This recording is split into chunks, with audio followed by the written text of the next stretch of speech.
Hello, good morning. Thank you for joining us and welcome to the Genesis Supplements version 1.2 overview webinar. Today we're going to take a look at the update that was released a couple weeks ago for Genesis Supplements for version 1.2. A little history on ESHA Research. If you're a fairly new customer, ESHA was established in 1981 with the goal of providing comprehensive nutrition databasing with few missing values. Currently, we have food formulation software, restaurant, supplement, which is of course what we're looking at today, nutrition and diet analysis software, and consulting services. Genesis R&D software suite now has two separate applications. If you're a current Genesis R&D food application user, the software that was released in 1990, it was designed and creates nutrition compliant labels for the United States, Canada, Mexico, and Europe. For the US, it makes nutrition and supplement fact labels for the 1990 and 2016 regulations. It's also designed for the US FDA menu labeling compliance. The supplements application we're looking at today was released in 2016, I believe it was September of 2016, and it creates the 2016 label format supplement label. So it's just the new labeling format regulations, and you can formulate based on labeling claims. A little more about the supplements program features. It's a powerful tool for all facets of supplement product development, from conceptualizing and creation of labeling, analysis, and regulatory compliance, create FDA compliant supplement labels, analyze nutritional content, save and reuse formulas, distinguish active and inactive ingredients, formulate by active components, calculate ingredient shelf life overages, fine-tune your recipes, save formulations for use in other formulas, and produce documents for your records. Please note, like always, today's webinar is being recorded. They're all available on our website or on YouTube. And you can submit any questions into the GoToWebinar control panel, and we will send out an email later today with the recording and some information on it. And saying that, I'm going to go ahead and turn this over to my colleague Maya, and she's going to be the one that actually presents all of our information today. Thanks, Ben. As always, you give the best introductions. So today, as Ben has just mentioned, we're going to take a look at Genesis Supplements for the second time. This is our second webinar regarding this program. We'll review some of the basic features of the program just as a little reminder, but we'll really focus today on what the updates would be in this 1.2. Some of the highlights from today will include exploring the use of the import template, talking over some of the additional types of formulas the program is now built to handle. We have some improvements and additional offerings in terms of being able to promote ingredient components on the label, as well as show amounts of components on the label without having to put them into a blend. We also now have the ability to show vitamin D I use in parentheses as a voluntary option. So let's just take a look at the program as a quick reminder, and then we'll get into some of our new features. Alrighty. So when we go ahead and we open up our supplements program, this is going to be the screen that you see. It opens up to the open screen. On this screen, we have a list of ingredients, formulas, as well as a list to show some recent items we've taken a glance at, which shows when they were last opened or saved, and then all would list all of our options. This, of course, would be where we would open any of our pre-existing ingredients or formulas. Also from this page, we could also create new ingredients and formulas. So if I click on the New tab, this is where I would go ahead and enter in a new ingredient or enter in a new formula. Further down on the left-hand side here, we have our product and account tab. I'm not going to show you that, but this would be where you'd find your account number as well as which version of the program you're currently running. So if you were to call our support team, they may ask you what your customer number is.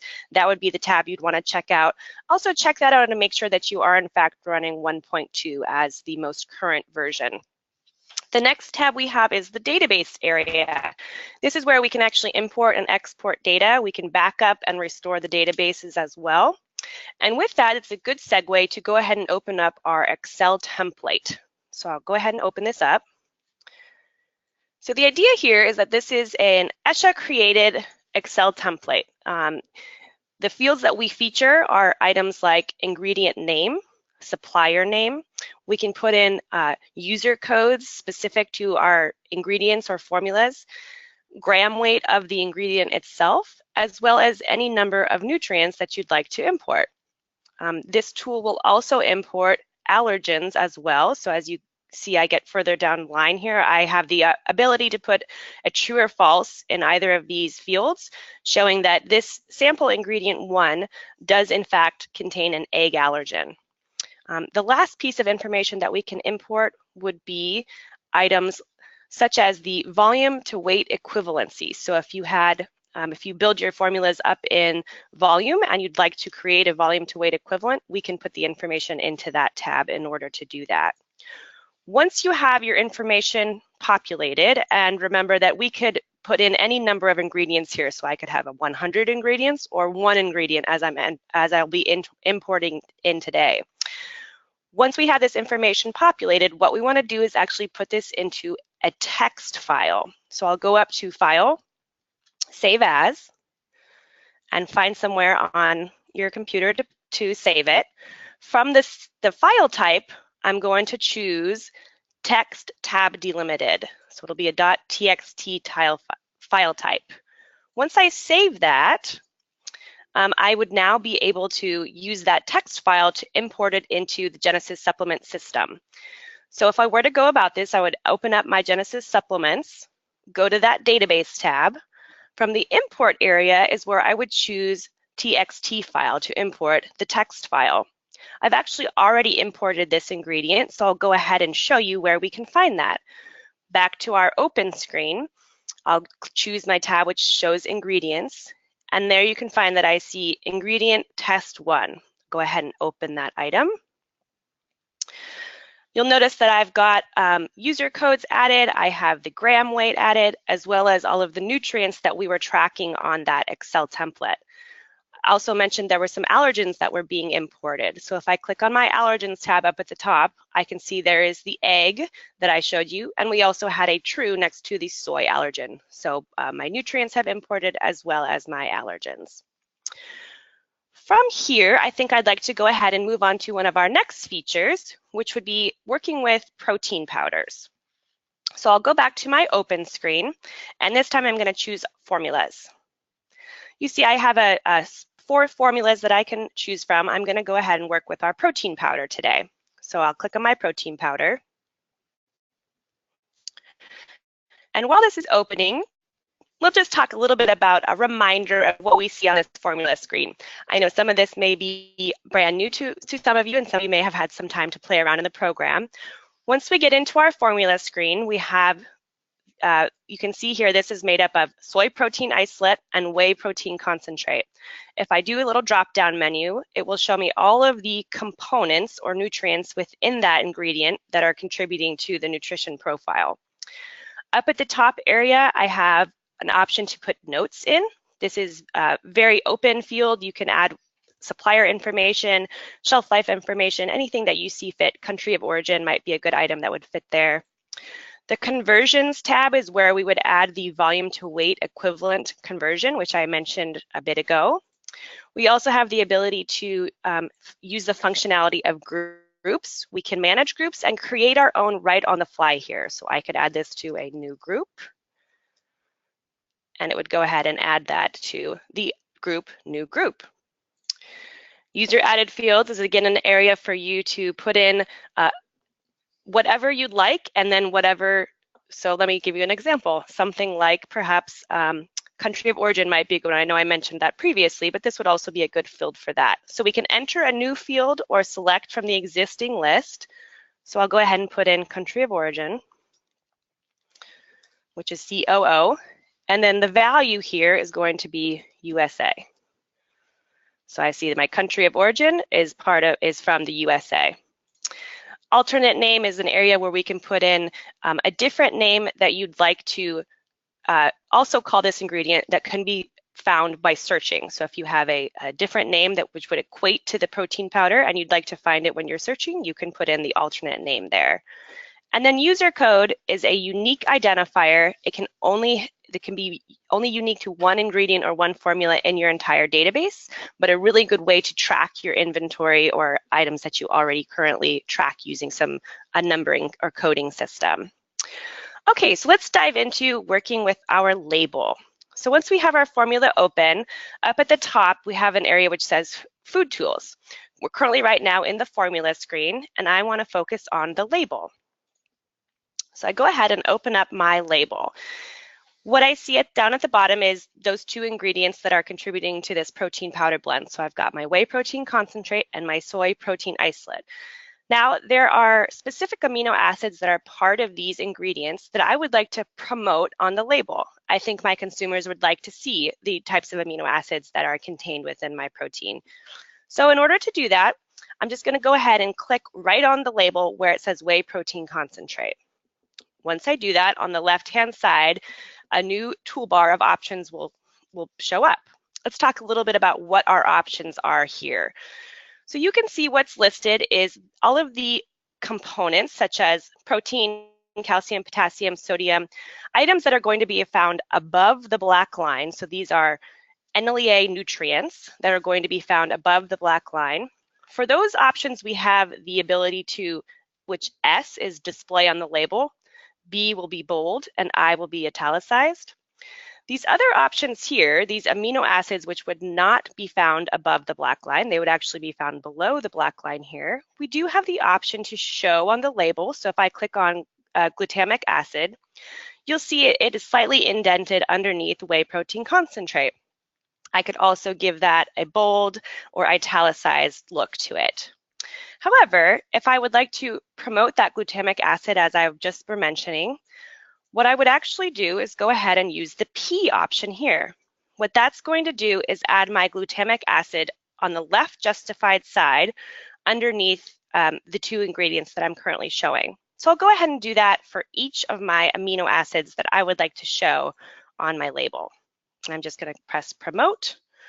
So we've got leucine, lysine, isoleucine, and tryptophan are all showing on our label here. The next thing I might want to do is show the sources of where this glutamic acid and where the amino acids are coming from. So then I would like to click on glutamic acid itself. I can see that the two components that are contributing to that would be both the whey protein concentrate and the soy protein isolate. By pressing S for both of these items, it will add that to the glutamic acid area, and I might also opt to show in line. If this red toolbar comes up, it just means that we need to adjust the size of our label a little bit. Down here in the left corner, we have a zoom option. So I'll just make this a bit smaller. And then I'll use the purple boxes on the label itself to actually enlarge the label until the red is gone. So now you can see that I'm showing that the glutamic acid is coming from the whey protein concentrate and the soy protein concentrate. And I'm going to go ahead and do that for each one of my amino acids that I have listed. So I'll click on the leucine. Again, I'll do show. And to be consistent, I'm going to show these all in line.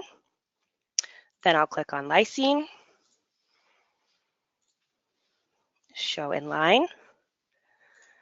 Isoleucine. Show in line. And then finally our tryptophan. Now, of course, because I am showing all of my amino acids and I'm also showing whey protein concentrate and soy protein concentrate, I would like to actually remove them from this portion of the label themselves. We're already declaring that they are part of this formula. So in order to do that, I'll go back and click on each of those. So I'll click on the whey protein concentrate. And then the top S button here, I'm going to say unclick that, which will take that off of the label. We'll do that the same thing with the soy protein isolate. Take that off the label, and it looks like we need to do a little bit of adjustments. And there we have it. So this is one of our newest features where you're able to promote components of ingredients on a left justified option. So this is something that our customers have been curious about. The next thing I want to show you on this screen is actually the ability to put in a PDCAS value. So PDCAS has to do with protein. So in order to work with the PDCAS option, I'm going to click on my nutrient protein. As a quick review, let's talk a little bit about what PDCAS is for those of you that it may be new to you. PDCAS is a method for determining the quality of a protein in food. It is used to determine the protein grams and %DV for nutrition facts panels for products that make a protein claim. So if you have a protein powder, likely you're going to want to make a protein claim about that. We need to actually put in the %DV of the protein so that you're able to do that. The value may be determined by a lab or determined mathematically. So once we have our PDCAS value, you'll notice over here on the left-hand side, I have the ability to click right here next to PDCAS and put in what my value would be. This is going to be a value between 0 and 1. So I'll go with something like 0.9. I also want to click this box here, which says show adult daily value of protein. Once I do that, it will populate. Oops, looks like I moved a little too quick there. Show my adult daily value.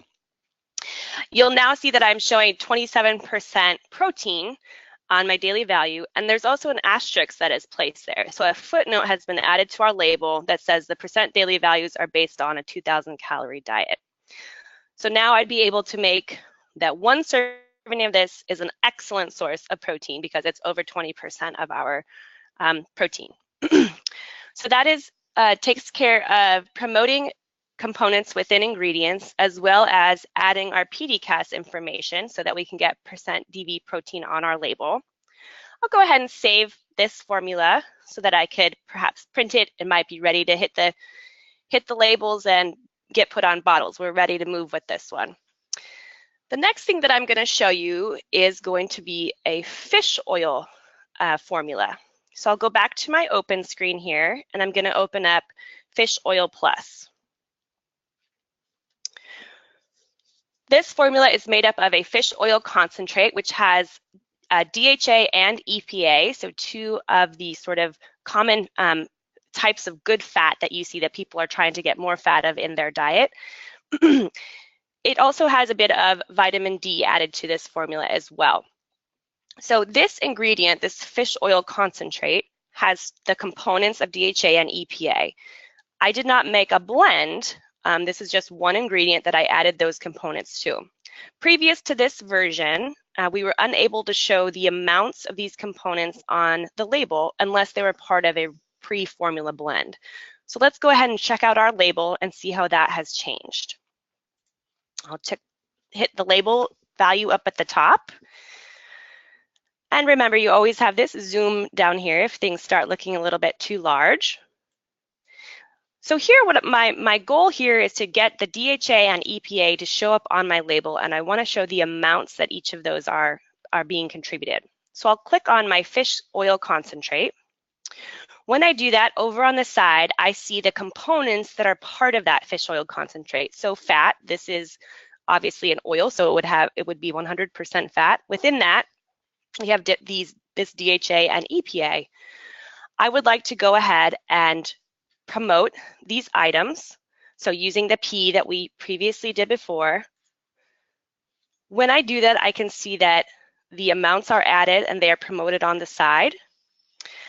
I could also go the opposite direction. So we have a couple different things that we can do here. If we were to choose to use the show button, you'll notice that the amount does not automatically show up. If I put my show there and then I hit show with amounts, then the two items are then shown with their 700 milligrams and 500 milligrams. So we now have a way to show the amounts of the components without having to add them to a blend. The last thing that I'm going to show you for today would be the ability to put vitamin D IUs voluntarily on your label. So in order to do that, again, kind of remember when you're working in this label, whatever you want to adjust, you just go ahead and click right on the label. So I'll click on my vitamin D, and I see that I'm currently showing 45 micrograms. In parentheses here, it is showing 1800 IUs. So I can just go ahead and click show IU value. and that's going to add 1,800 IUs to my vitamin D screen. So there you have it, Ben. That is what we're working with for the new 1.2 update for Genesis supplements. Well, that was fantastic, Maya. So if anyone feels like they need a little bit more information, a little more training on the Genesis supplements application, we do have one coming up. It's going to be September 29th in Las Vegas. That training is going to cover all the fundamentals of the Genesis R&D supplements program, creating ingredients, building formulas with active and inactive ingredients, navigating ingredient statements, labels, templates, and best practices. If you would like more information or to sign up for that training, you can contact the phone number on the page there or by emailing training@esha.com. Looks like we didn't get any questions today, but if you do have any questions or any follow-ups after this, you can go ahead and contact us. Again, same phone number that we're seeing here. If you have any sales type questions, you can email sales@esha.com. Or technical support or help with using the software. It's going to be support@esha.com. And we have a few useful links here. For the template that Maya was using earlier, we will have a link to that in the email that we send out a little bit later with the link to the recorded webinar. It can also be found on the in the manual for the supplements application. I'd like to thank everyone for joining us today and have a great day.